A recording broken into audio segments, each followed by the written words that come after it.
Hello, minasan konnichiwa. It's another day in Japan. Ngayong araw nga ay may pupuntahan kaming flower event dito malapit sa amin. Magbabike nga lang kami papunta doon.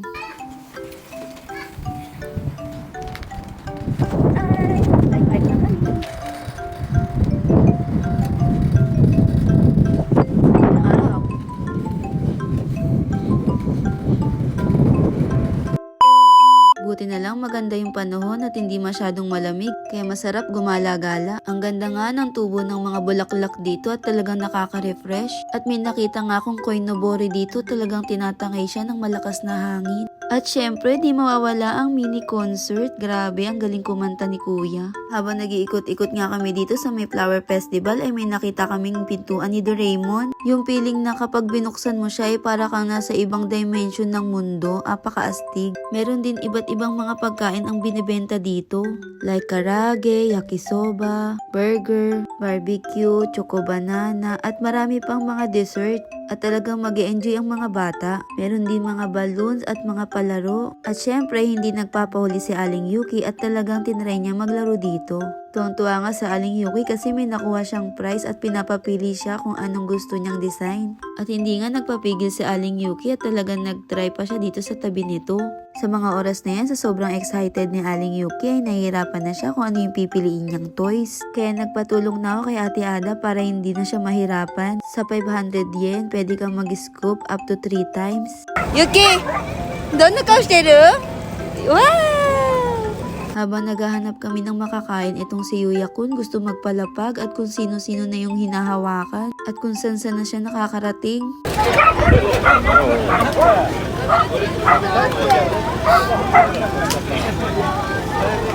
Minadaanan nga kami ditong choco banana at may palaro silang dice. Kapag parehas nga ang nakuha mong number, pwede kang makakuha ng 2 choco banana. Kaya lang natalo si Ate Ada kaya isa lang nakuha niya. At nagtry din si Aling Yuki. Kaya lang natalo rin si Aling Yuki kaya isa lang din yung makukuha niya. Kahit manalo't matalo bakas pa rin sa mga bata na nag-e-enjoy sila. At syempre hindi nagpahuli ang person sa paglamon kaya umorder ako ng Jaga butter. Sa sobrang takaw nga napaso pa yung dila ko. Bagus gitu ya. Aku tidur.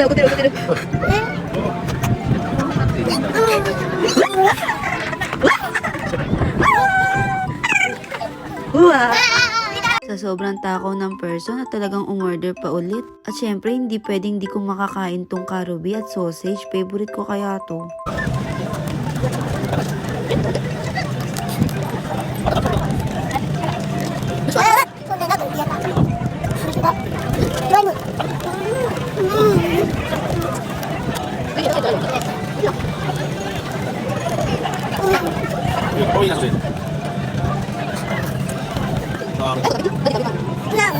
Bago nga kami umuwi, naghaharutan tong mag-ama ko at nagpaikot-ikot sila ng daddy niya. At talagang tuwang-tuwa si Aling Yuki, tawa ng tawa. At flex ko lang ang view dito kapag nasa taas at kitang-kita mo talaga yung mga kulay ng mga bulaklak. Dito ko na po tatapusin ang video na ito. See you on my next mini vlog. Bye! Do share! Thanks for watching. Follow for more.